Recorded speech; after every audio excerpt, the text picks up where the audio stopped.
So what we did yesterday was the factor theorem, so we could test to see if a certain factor did work in our polynomial.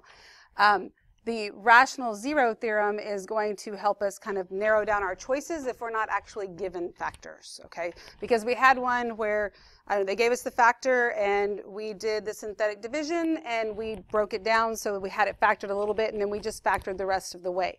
Well, that's all fine and great if they tell me what the factor is. I couldn't go and do it again unless I knew what another factor was, because I have an infinite amount of numbers to choose from, right? I have to have some way to narrow it down. So this is going to narrow it down for us, meaning that I'm not choosing from an infinite number of numbers. I will have just a set group that I could pick from if I'm not told what a factor is.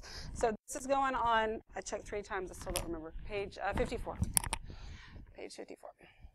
So this is called the irrational zero theorem. It can also be referred to as the rational root theorem. That's actually how I've heard it all my life. But roots and zeros are the same thing. I think that just, I don't know. It's like that's the way it used to be talked about, and now it's this way, but it's the same thing. So it says recall means we already knew this, that a polynomial function of degree n, so polynomial degree n, can have at most n real zeros. So if I have a 5th degree polynomial, I can't have any more than 5 real zeros, right? I have a total of 5 zeros. The real part is important here because we have real and we have imaginary numbers. So these are 5, I could have at most 5 real zeros or whatever. Doesn't mean I have 5, means I couldn't have more than that. So real zeros can be rational or irrational. Do you know the difference between those two things? Okay, fractions. Rational means that I can represent it in the form of a fraction. It could be a decimal. 0.75 is a rational number because it can be represented as 3/4. Irrational numbers would be like the square root of 2 or pi, things like that, where we can't represent it as a ratio of 2 numbers. So, rational has that root of ratio, rate in there. And so rational zeros are those that can be written in the form of a fraction, such as p over q, okay, lowercase p over lowercase q. So we have this rational zero theorem. The rational zero theorem can be used to determine all possible rational zeros of a polynomial function. Now remember, these zeros can be rational or irrational. That's real zeros, but then I can also have imaginary zeros. So this is just the rational ones, the ones that are whole numbers or fractions. If you remember when we talked about the definition of a polynomial, the definition is this crazy, intimidating looking thing right here. But that just means if any polynomial has integer coefficients, that means their whole numbers are counting numbers, positive and negative, then every rational zero of the function has the following form, p over q. Okay, and here's how we come up with these. The numerator is factors, can't spell it, hang on, factors of the constant term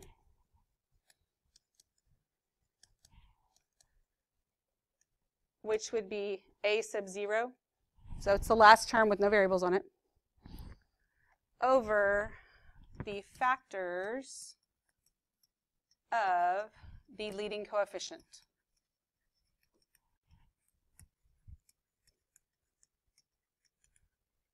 It kind of sounds and looks a little bit more complicated than it really is. Okay, so factors of the constant term over factors of the leading coefficient. So right now, on these first few here, we're not finding the zeros. We're not factoring anything. We're just trying to find what the possible zeros could be. All right? So the way this works is, there's number 1, and we have this polynomial, right? So my possible zeros come from a fraction that looks like this. I would have in the numerator factors of the constant term, which would be 2, over factors of the leading coefficient, and my leading coefficient is 1. Now, I'm not going to make you write out the words in a fraction like that every single time, just on this first one so you understand where this stuff is coming from. Okay? So, all of the factors of 2, you can always start with 1, right? But there's always a plus or minus, because it could be positive or negative. We have no idea what's going on with the sign. So, plus or minus 1. And then what's another factor of 2? 2, plus or minus 2. Like, those are my only 2 options with that number, right? The leading coefficient is 1, so my only option for the denominator is plus or minus, that's 2 of them, plus or minus 1. So that's where my set starts. This is a very small set here, so it seems a little ridiculous to do it this way, but trust me, you're going to need to on some of them. So my possible factor, or my possible zeros then, work like this. I have to take everything I have in the numerator and put it over everything in the denominator. Well, the denominator, all I have there is 1, so this makes this one very, very easy. 1 over 1 is 1, so plus or minus 1, and 2 over 1, plus or minus 2.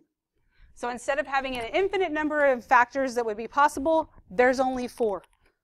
Plus 1, minus 1, plus 2, minus 2. So if I had to test them, I'm not testing a bazillion of them, and I have a starting place. Does that make sense to you? Okay, so let's do number 2. Okay, so I'm going to find the possible factors. So in the numerator, I have all of the factors of the constant term. So I would suggest you go through this in an orderly fashion. We do plus or minus 1. Then you decide, is that divisible by 2? Yes or no? Yes, plus or minus 2. Is this divisible by 3? Yes, plus or minus 3. Is it divisible by 4? No. 5? No. 6?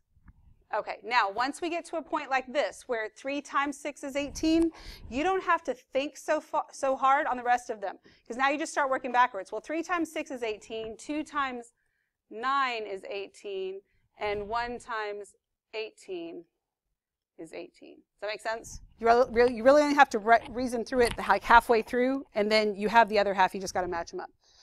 Over the factors of the leading coefficient, which would be plus or minus 1. So when your leading coefficient is 1, this is really nice, because again, there's not a whole lot of thinking that goes on here. I just had to make sure I had all these factors correct. So these are my possibles, would be basically just the factors of that constant term. So I just list them out: plus or minus 1, plus or minus 2, plus or minus 3, plus or minus 6, plus or minus 9, plus or minus 18. Those are the possibilities. Now I have a whole lot more in number 2 than I did in number 1, but it's still a whole lot less than infinity. Would you agree with that? Okay. So yes. Well, we're gonna do 3, and then we'll do 5. I was gonna do 6, but we can do 5. 5's fine. 5's good too. All right. Let's do this one. So I have in the numerator the factors of this constant term, plus or minus 1. That's it. Factors of my leading coefficient would be plus or minus 1, plus or minus 2, and plus or minus 4. Everybody good with that? So now, I don't just get to list out my numerator. I'm also not just listing out my denominator. You have to go through this in a semi-orderly fashion. So it looks like this. I put 1 over 1 and I get 1. I put 1 over 2 and I get what? 1/2, plus or minus 1/2, and then plus or minus 1/4. Those are my possible factors. Okay. Now, we'll do 5, because I'm going to have a lot more factors in the numerator and denominator here, and this is how this is going to work. So I'm going to go ahead and make out my little fraction here. I'm going to start with 12 in the numerator. You always start with 1. Then does 2 work? Yes. Does 3 work? Yes. Does 4 work? Yes. Okay, so now 3 times 4 is 12. So now I just have to put in the 6 that goes with the 2 and the 12 that goes with the 1. Everybody okay with all that? Now I got to do the denominator. Plus or minus 1. Then I can do 2, right? And then plus or minus 3 and plus or minus 6. Everybody okay with that? So then I'm going to go through, again, in an orderly fashion here. And I'm going to do every single number in the numerator over 1. And so isn't that just every single number in the numerator?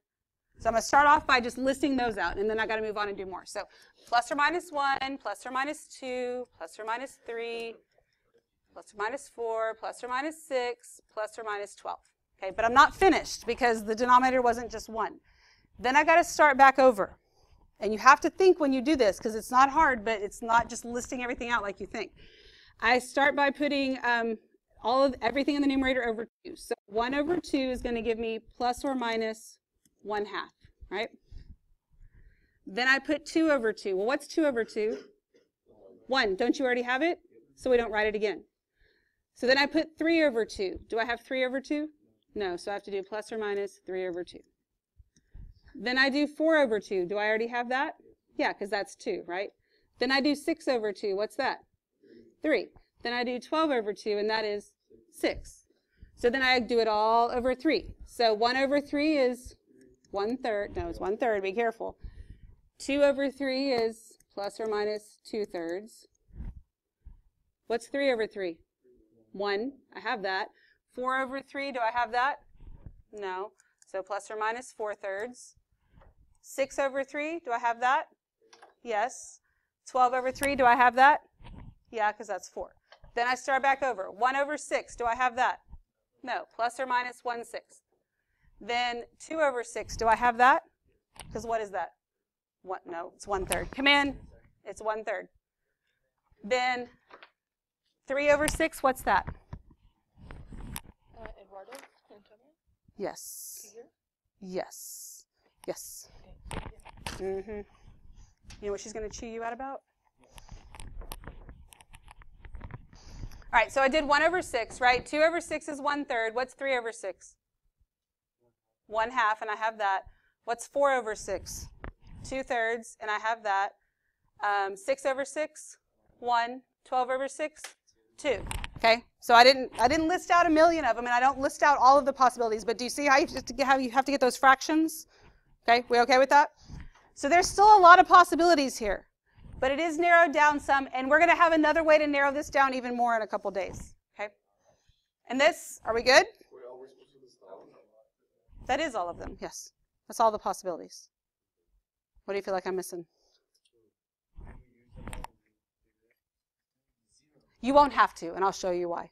Okay? So yeah, don't panic yet. You're not going to necessarily have to use them all. It's all your possibilities. It's where you get to start from. But the good news is you're going to be able to get it down to a point where you'll actually be able to factor, and you'll start to love factoring a lot more than you ever thought you would, and you won't have to. Okay. All right. So to actually use this to find the zeros, because we are going to find them, but don't freak out on me yet. We're going to list all the possible rational zeros, like we just did. Test them using synthetic substitution, like we've already been doing. And then when we find one that works, we factor if we can factor. Okay? So let's look on the back. We are going to do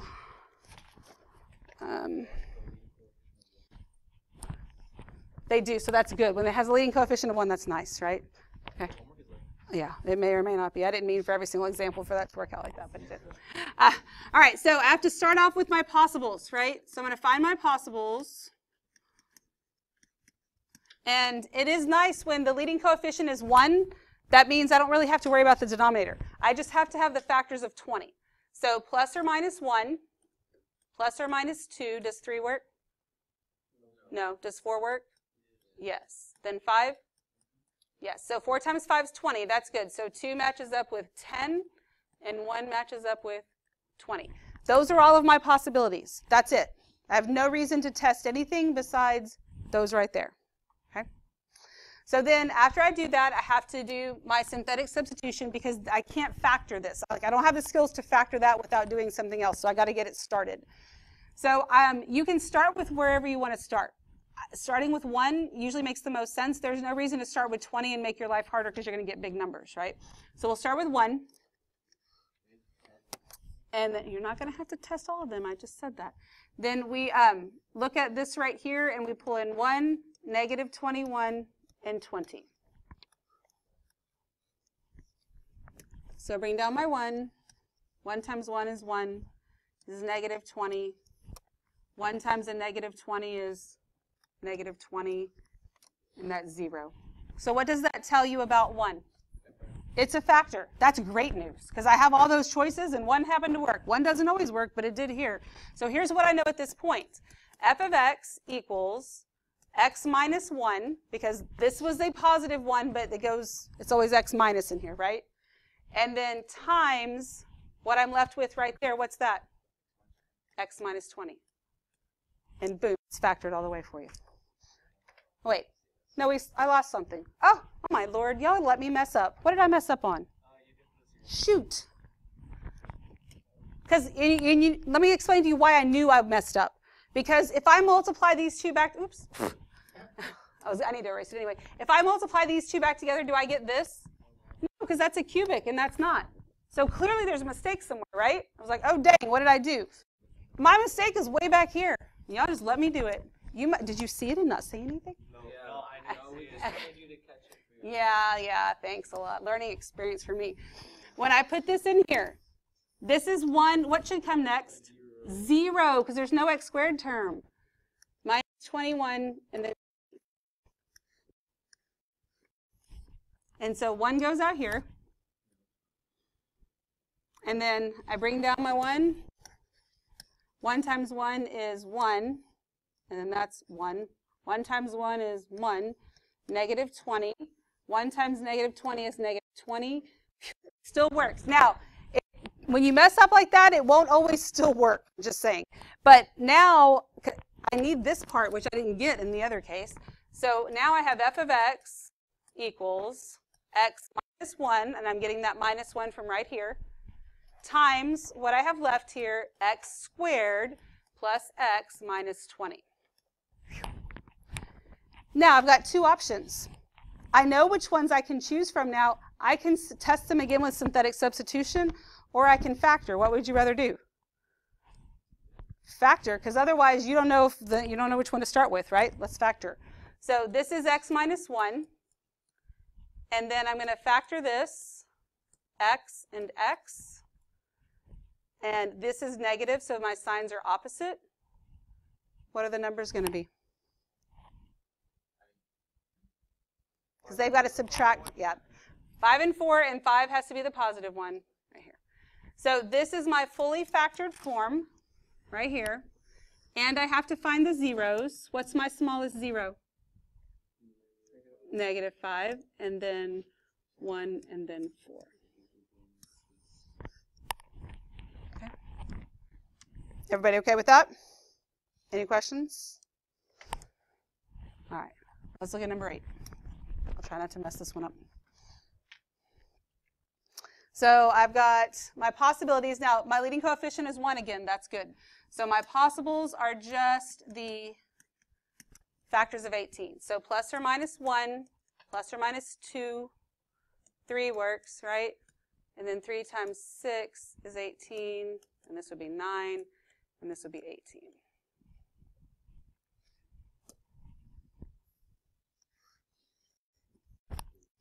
All right. So I'll start with 1.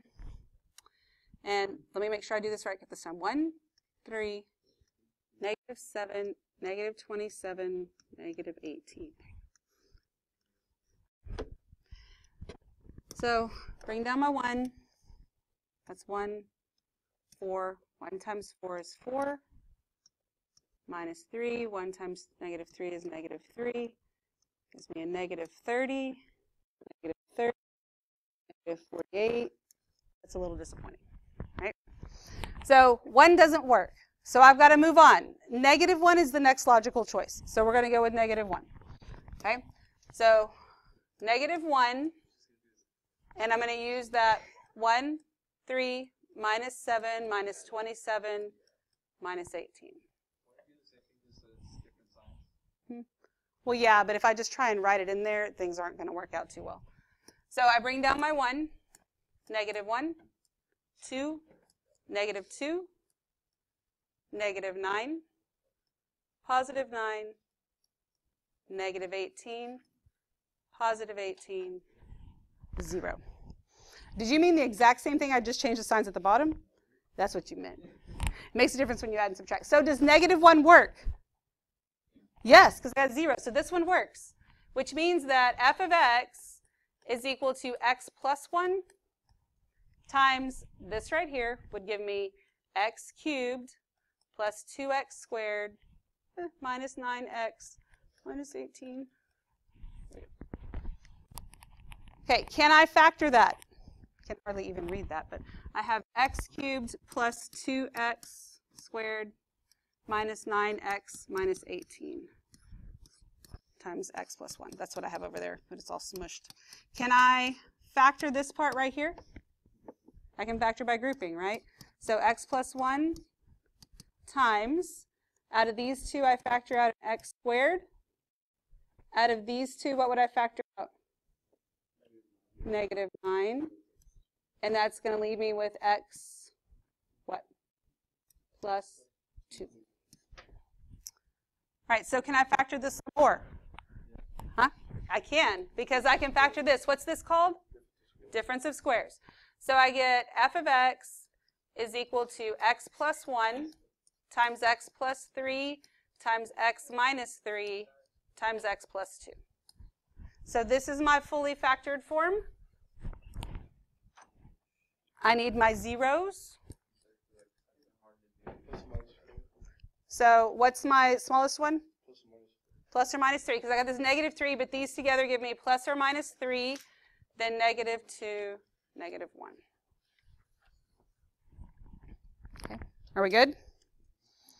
All right, so we need to do number 10. We're going to skip number 9. Okay.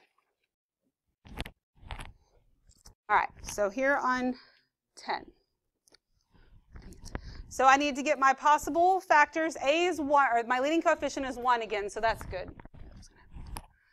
So I just need my factors of 16. So my possible zeros are going to be plus or minus 1, plus or minus 2, plus or minus what?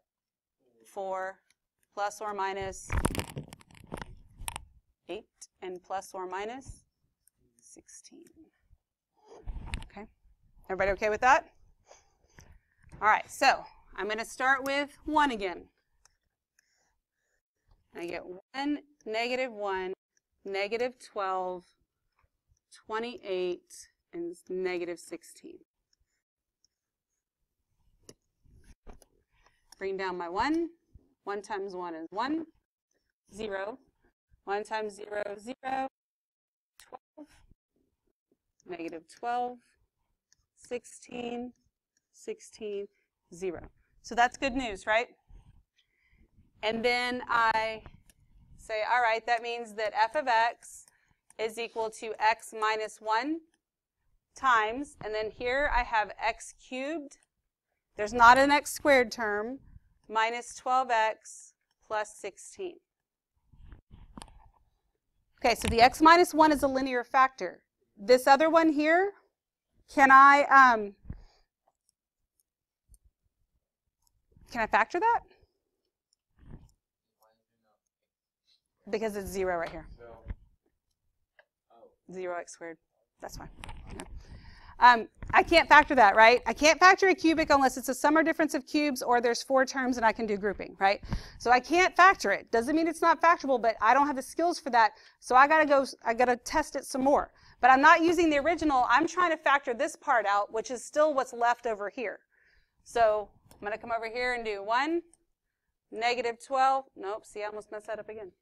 Dang it. I keep trying to remind y'all and I keep messing it up. 1 and then 0 and then negative 12 and 16. So let's think about this. When I multiply two things at the end, they're going to have to be, you can think about your signs here. We'll have a way to narrow down signs a little bit later, but I'm afraid if you overthink things here, I was going to tell you something. I'm afraid if you overthink it, things aren't going to go well.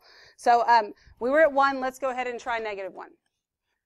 So this is going to give me 1, 1, negative 1, 1, negative 11, 11, 27. That stinks, right? So now we're going to move on to 2. And I'm still using 1, 0, negative 12, and 16. This gives me 1, 2, 2, 4, negative 8, negative 16, and 0. So that's good news, right? That means this works. So f of x is equal to x minus 1 times, what does that give me? X, this would make this x minus 2, right? And then this gives me a trinomial that's left, x squared plus 2x minus 8. Okay, so can I factor this? I hope so, right? Yes. All right, so f of x is equal to x minus 1 times x minus 2 times, and then when I do this, these signs are going to be opposite. What are my numbers? 4 and 2. It's positive 4 and a negative 2. So can I leave this form like this?